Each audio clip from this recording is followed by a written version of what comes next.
for No, everything. no. But to summarize, what we will do is to hopefully more or less seamlessly move from a presentation front end that's currently in AngularJS, and no one cares that it's AngularJS unless you have written your own components and to display data.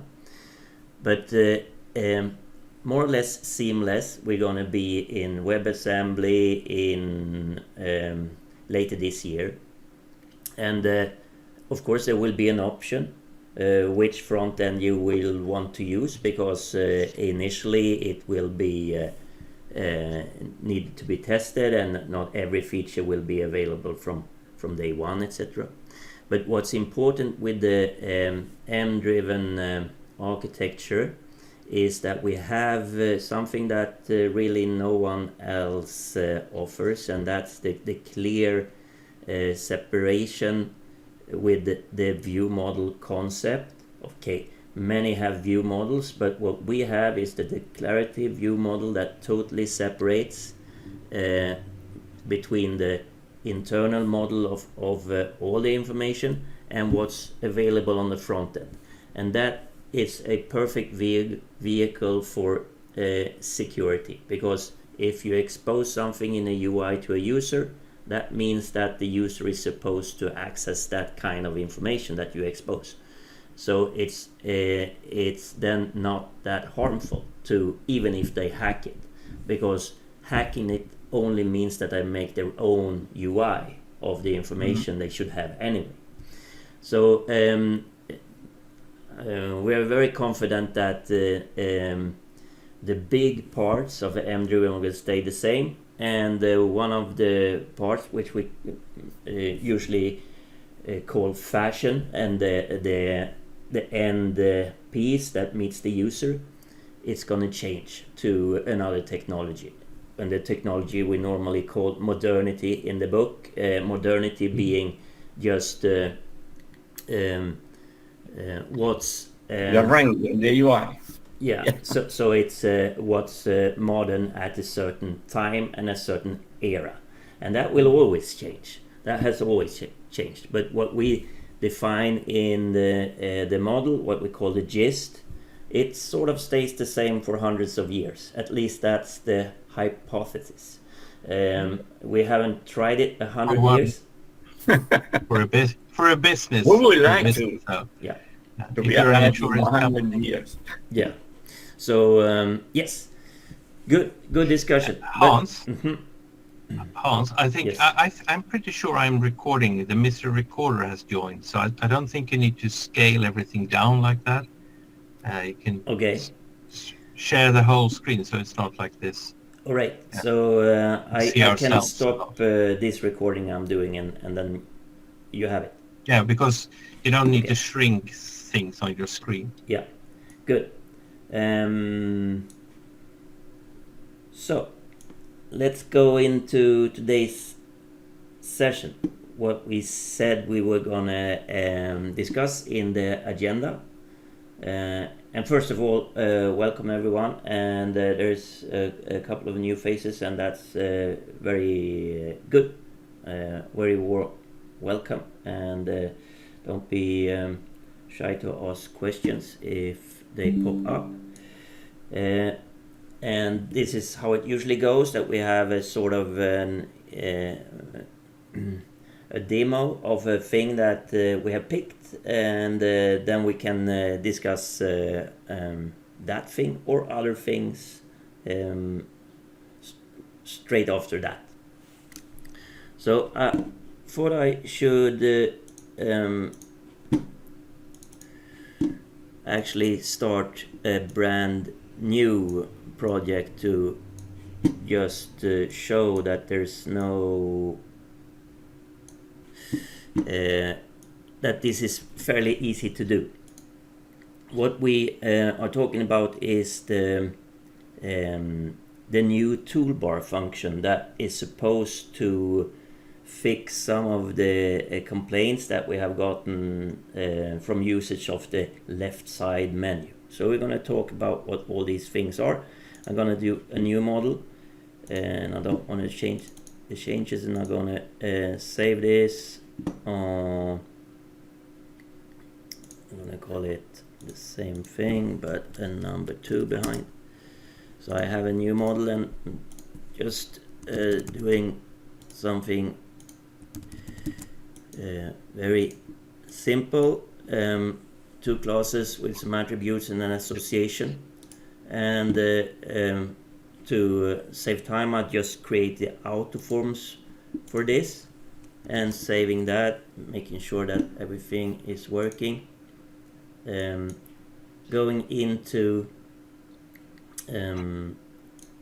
this button, what we call the turnkey live editor, I have made sure that my turnkey software is installed, which actually is a .NET Core application running the front-end renderer, and I'm going to restart that for this model. I'll get this window popping up, and that means that I have a application responding at that port, which it's supporting 5020, and I will see seekers for the 2 classes that I added. This is just the auto forms, and auto forms is nothing strange. It's just a fast way to get some UI going, and if I want to do it manually or change anything, there are nothing special about auto forms, and let's prove that, because if I do a new class and putting some values into these attributes and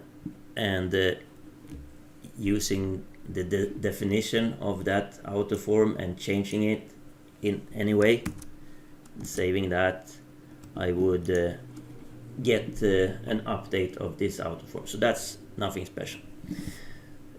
What has been the standard display of the MDriven UI is firstly this menu, which shows the global actions. Global actions aren't rooted in any object. You can grab them from anywhere really, and they are typically used to bring up seekers and first entry points to other things. Once you have ended up in, so if we go to a seeker and you have some other thing, we usually go into a document form. And a document form is nothing special, it's just that we have said that it is rooted, meaning that this actually has an object of class 1 available, so you can use self on this screen level, and then data is stored on that object, and that object is the identity here. But then we get a lot of actions. As we add more actions, they will show up in this left side, what we have called the context menu. We're going to change this to a grid to show some of the other context action more clearly, and the easiest way, I can just do it like this.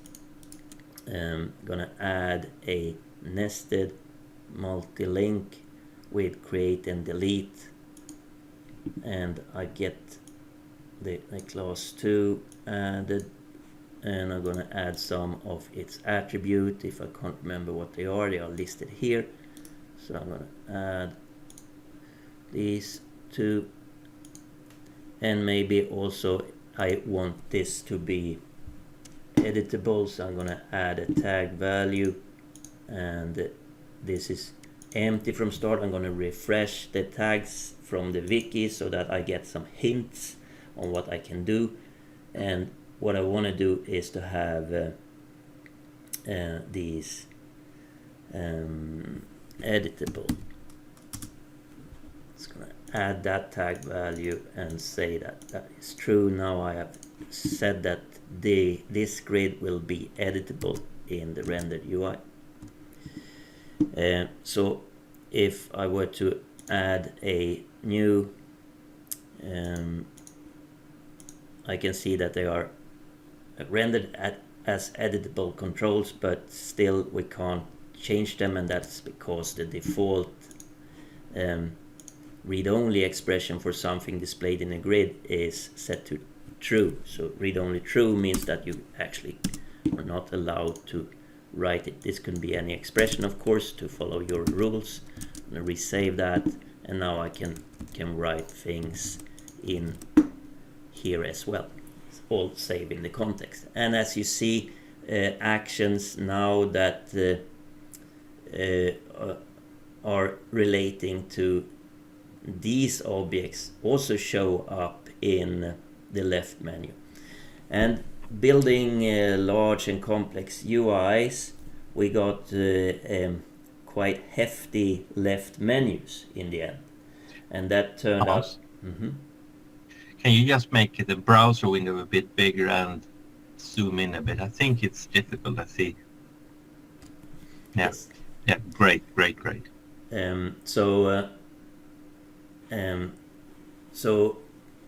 this part has been well, and it hasn't been liked by those with the designer eye. It sort of and it hasn't been liked from a usability aspect, because we mix things that has effects, like this delete will actually change data, but this action and this action just navigates, and we mix all kinds of stuff here, and from a usability aspect that's not perfect.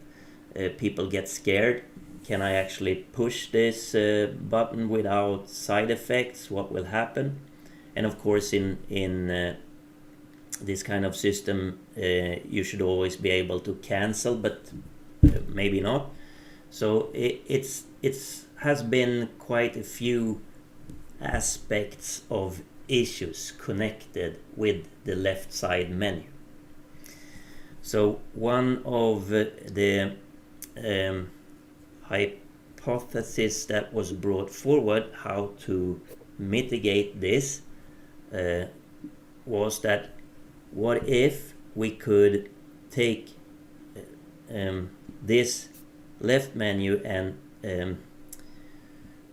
put a or a toolbar menu here that was unique for the screen, sort of like the global menu, but a menu that was unique for just this view model, so it would change for each view model, and then all these actions would go into that menu bar that would pop up under here.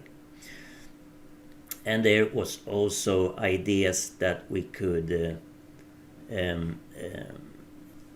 separate the actions that actually do things from the actions that only navigate, to help users to be sure that this section only has navigations and things that actually doesn't change anything. So clicking around in a certain section, you're safe that nothing will happen. So we thought that would be good from both the usability aspect and the design aspect. And so we started to work on how that would be implemented, and we knew that we needed a setting. And whenever we need settings, we have usually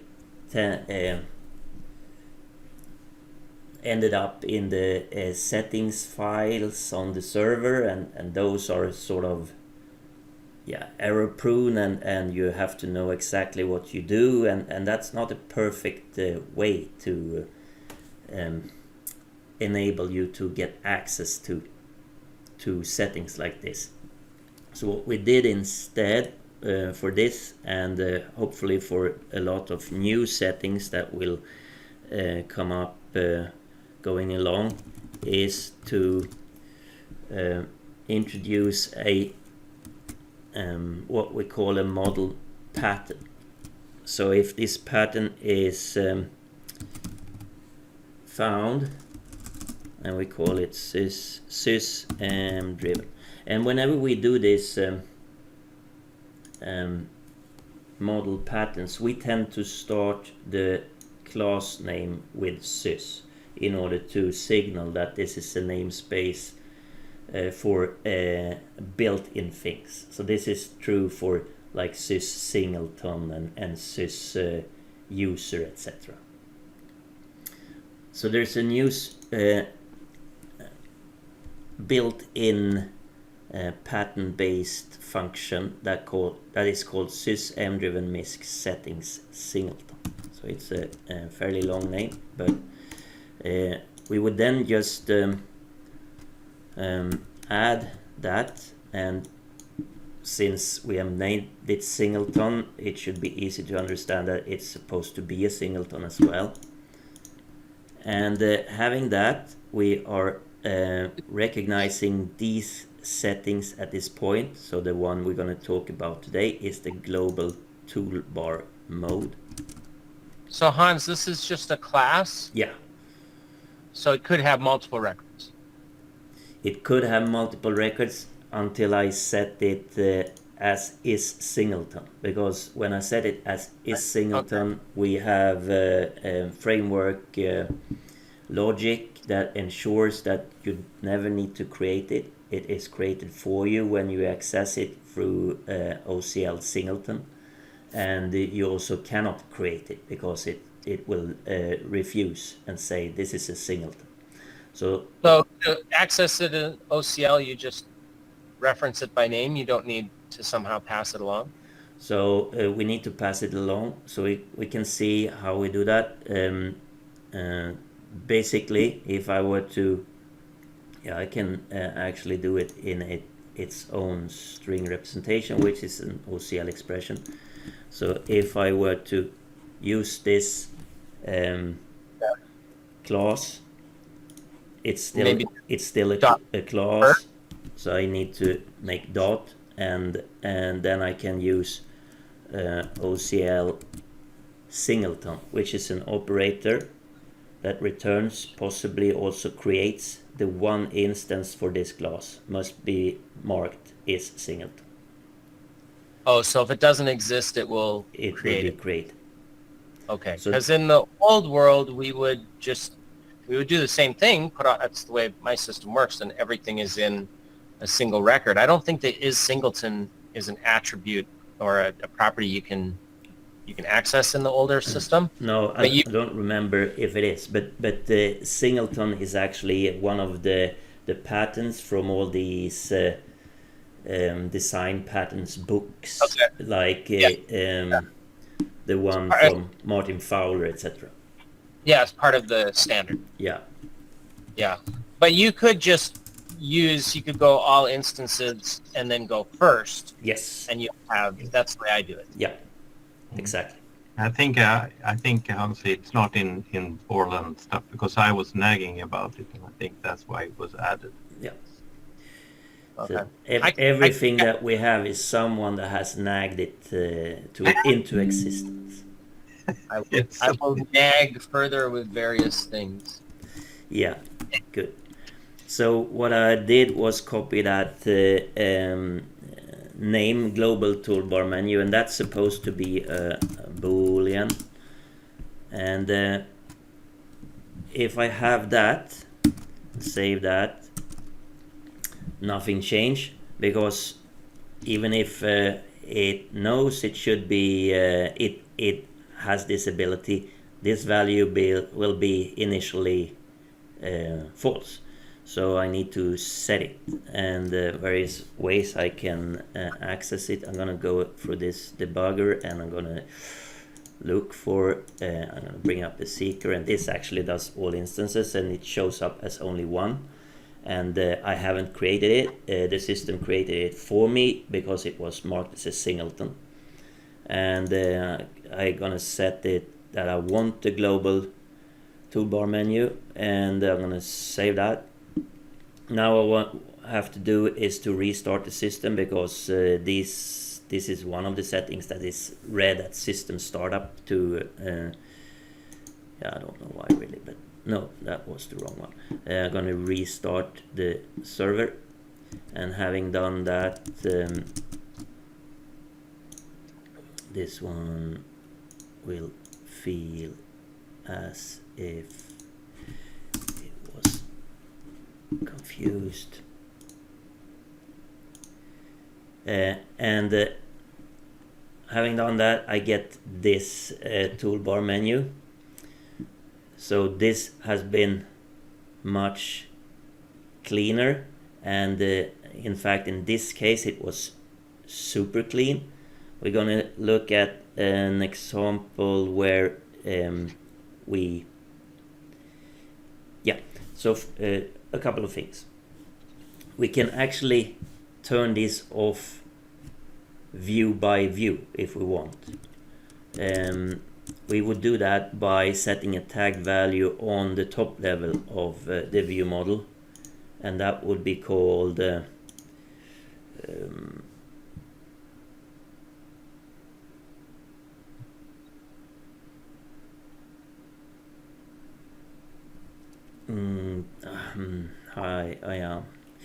I guess I haven't documented that, and so that's a point for me to do, but it says here. You just...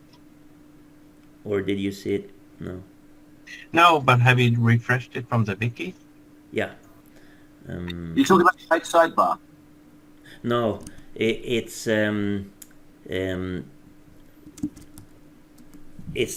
toolbar mode. So if we go to this toolbar mode, if you set global toolbar mode, it's true for all, but then there's a tag value toolbar that you can set false to turn it off on specific view modes, and you can set that to true if you don't have the global toolbar on, but you want it on specific view modes. You can do that as well. But that's not important to show now. So what we have here is just the actions that act on the root level of this view model, namely this. So what about the actions that went here? So these actions, where did those go? Well, we decided that those should only be available in the context menu, and the context menu shows up when you press right click, and that could be cumbersome for Mac users, but this thumb is the same function. So from a usability perspective, one can argue that these are harder to find for users, so it's not good for that reason. But on the other hand, one can argue now the user really knows what the action targets, and when they were over here, that wasn't just as clear. So this we think is better from a usability aspect, and this is better for a usability aspect. And this area is totally clean now, but it doesn't have to be totally clean, because here we actually want actions that only navigate. So this area will be a quick sort of almost what do you call them bookmarking to jump around between pages. I'm gonna show what I mean by that by doing a new view model that roots in class 1 and has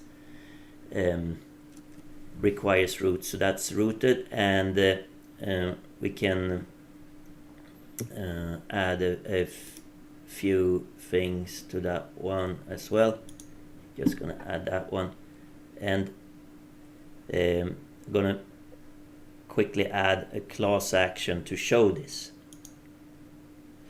So this will have a show view model 1, and since it's a class action, it should be discovered by the other view model that we had, this auto form, because class actions discover based on their type.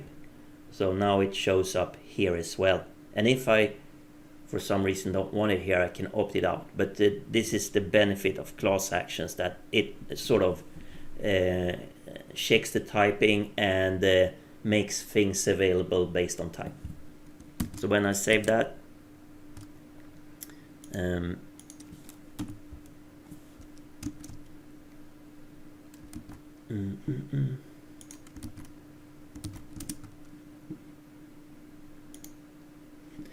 I would have expected to see my new action here, but I'm going to restart the server to make sure that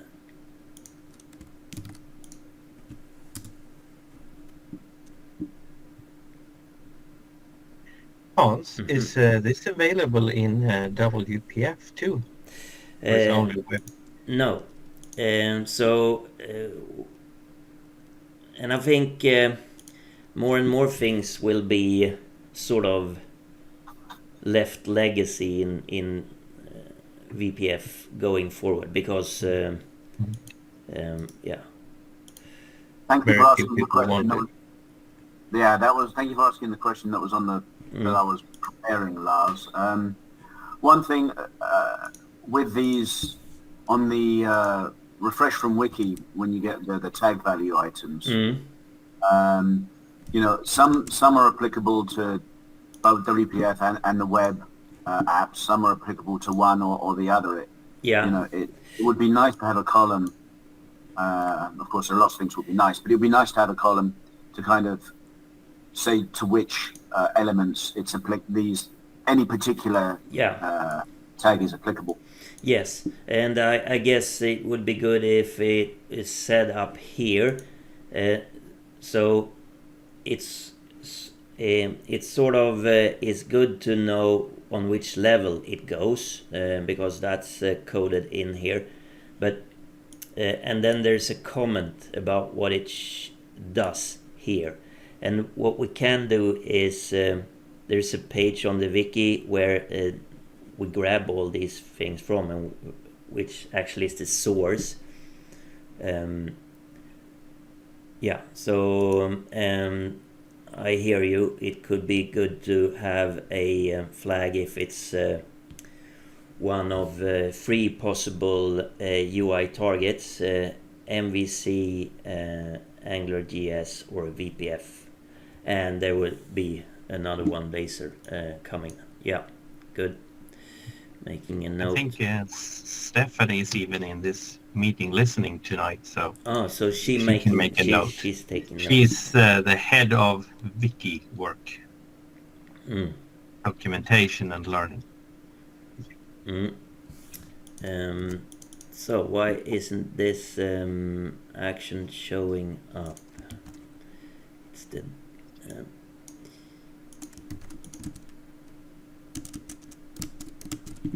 I need to understand. It's not showing up here either, so why is that? If I were to check, this clearly has a class action show ViewModel 1, and that brings up the ViewModel 1, and it sets the root object. And I'm gonna change its name just to make sure that I'm not dreaming. And this one is using the correct model, and then it simply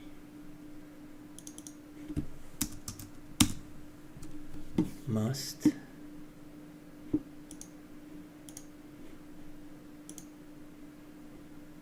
so it's here, and if I go here,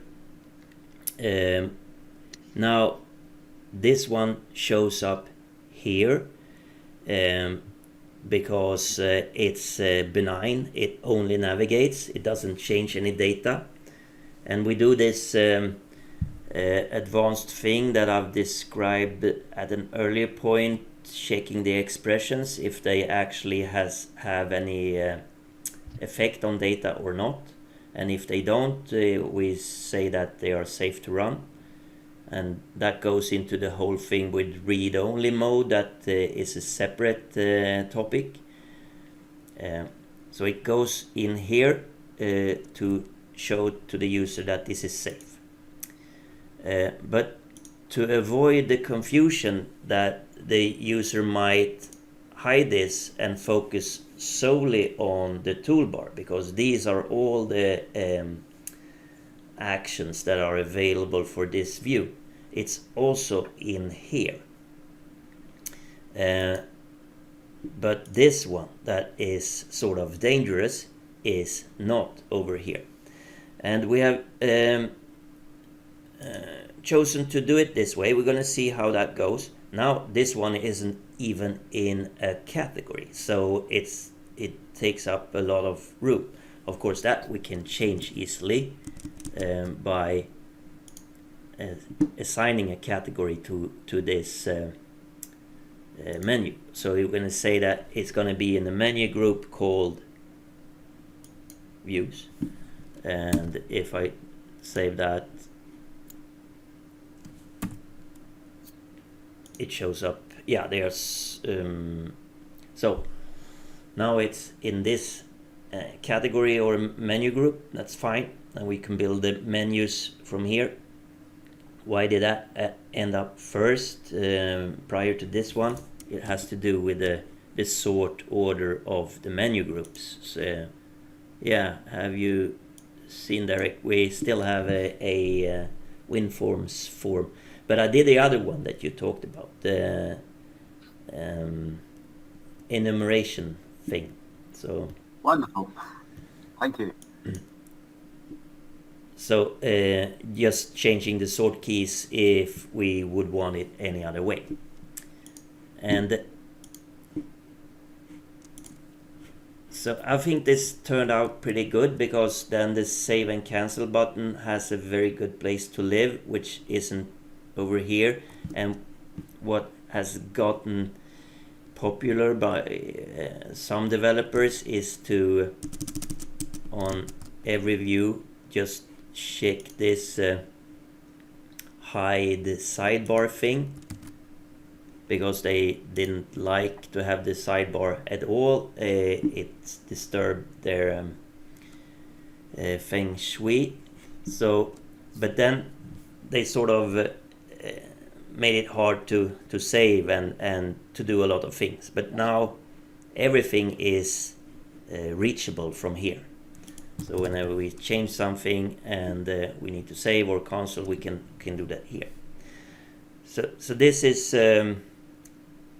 one way to render the UI, which I think looks pretty nice. And we have been talking about doing a per user setting for this hide the left menu side. So what I mean by that is, if this was still to be on, maybe the user should be able to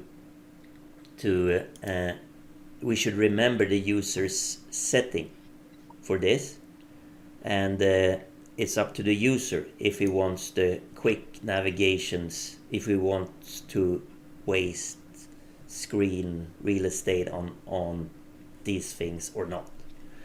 And I think that would be a good option to allow the user to control this, and then we can design clean UIs but still have the option for this if we want to give that to our users. And of course we can make it really clean now if we both hide the menu bar and sidebar. So then we are even more have even more control of the screen, but of course we have no global actions, so we have no way of letting the user switch focus altogether unless we have designed that and made an action for that in this view, and that will always be hard. So that's the reasoning behind the class actions. It will be impossible in a growing system to know where the shortcuts to jump between screens should be. So Hans, if this screen is dirty, is the user warned that they haven't saved data if they try to navigate away? Yeah. So if they try to navigate from here to here, they will get okay. this. So it's almost like a Windows modal form. Yeah. And of course you can do modal forms quite easily. If we take this action that we just did, that brings up this ViewModel 1, and say that that is a modal. And then it pops up that we need to take care of a few more things. What's going to happen after the modal? And in our case we say, well, not much, so we can say just anything. Let's say true. Or rather, this was the expression that we have to say when is the modal OK button gonna be green. OK. So when is the user allowed to leave the modal? And having saved that and going to the view model, we get the modal window. And maybe this is attribute 1 and we can press OK. Pressing OK allows us to do something after the user has pressed it OK. So there's quite a few usage patterns when we might have a switch box, a combo box that ends up showing 200 items and the user needs to scroll.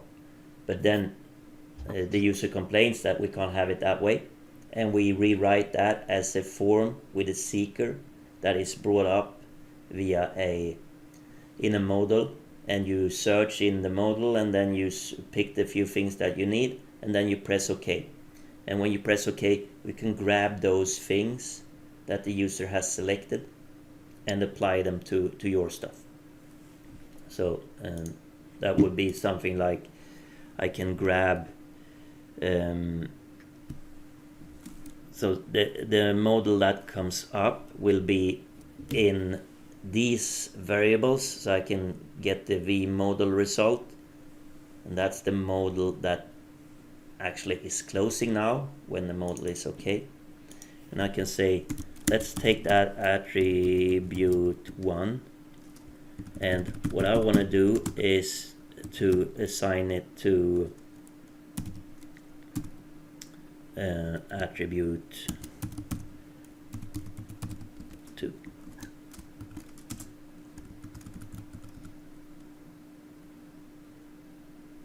This one T too much. Yeah. Oh, in no, the wrong place. Not that T. Like that. And so when I bring up the modal, I want that value to be there. And if I go like here and I say hello, that one changes because that was actually the attribute 1 of this same class. But when I press OK, that one changes as well. So that was that action's side effect after the modal OK. And modal objects always hand over their sales or their dirty state. Hans, I was just about to ask you, but I got a question. Me as an old style enterprise developer, I like undo and redo. I can see here that is actually implemented here. So can you undo this? Yes. So that. And you can redo. Please redo it. This is nice. Because this is a feature that has been feeling a bit unavailable, but now it's like back in fashion again with this new bar up there. It's a really nice feature to have. The user can do multi undo and redo. on all the changes that they're doing in the user interface. And that is an in-memory transaction system. And that's, is it mapped to Control Z? So it's a bit hard to, I don't think it is. Only in the web, I think. No. It's tricky to catch those things. It can probably be done. But having the modal windows is really having the modals handing over their dirty state to the view that brought them up is a really good idea in certainly in this aspect, because what you want to do is to bring something small up and then you write something else. And so now wait, when you make that change in the modal window and it's changing the attribute in the base class, is that propagate to all users immediately? Or is it a sandbox? So just to the session that you have until you save. So when you save, it propagates to others. So if I were to open a new, we can take another browser tab here, then bring that out and copy this one. You will see that this is still left on the old data, and until I save this, and then I get the new data, and that's done without any F5ing, etc. Because and I love this. It's actually I'm very happy with the implementation we have done for. It's a web socket that sort of stays open and listens to things from the server. So the server is the communication between this client and the server is very, very still until something happens, and then everything kicks in and solves the issue immediately. I'm not sure I'm able to show things here, so we're running out of time as well. And I'm sure that if there were derived attributes or something derived off this base information, that would all change. Yeah. That's excellent. Excellent. Yeah. You can't believe it. We will never give up the derivations. Good. I love derivations. Good. Yes, they are very useful. Yeah. So we have 4 minutes. Anyone has questions?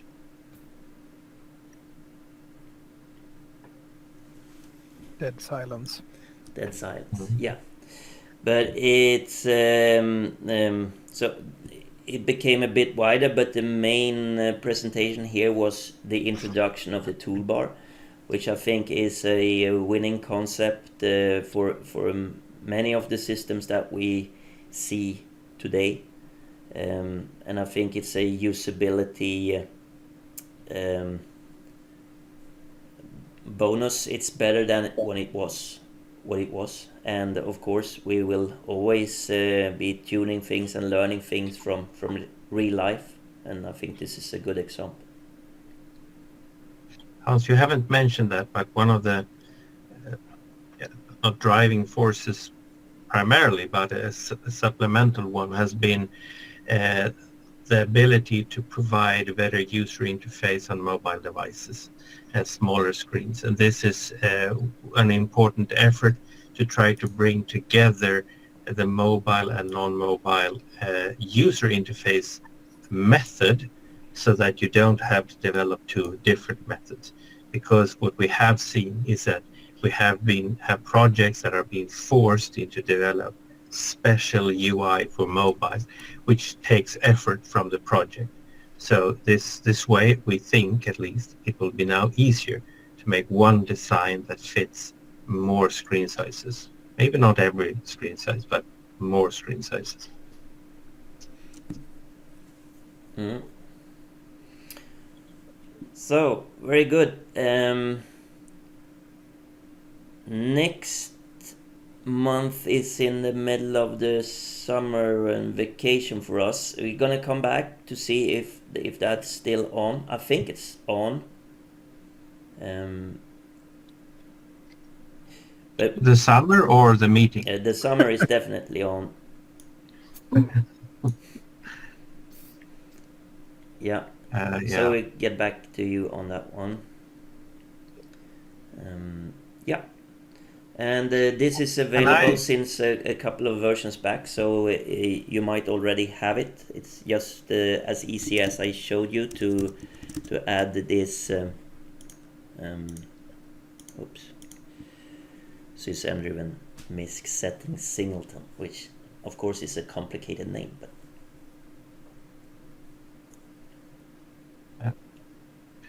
Damien, would you be able to stay 3 minutes and we just book our session we talked about? Sure. Is that okay? yeah. Yep. To everyone else, thank you for tonight, and I hope to see you again next time. Yeah. Sure. Thank you. Thank you. Have a nice day. It looks great. Yeah. Consistent UI like that is really, really nice. Good. Thanks.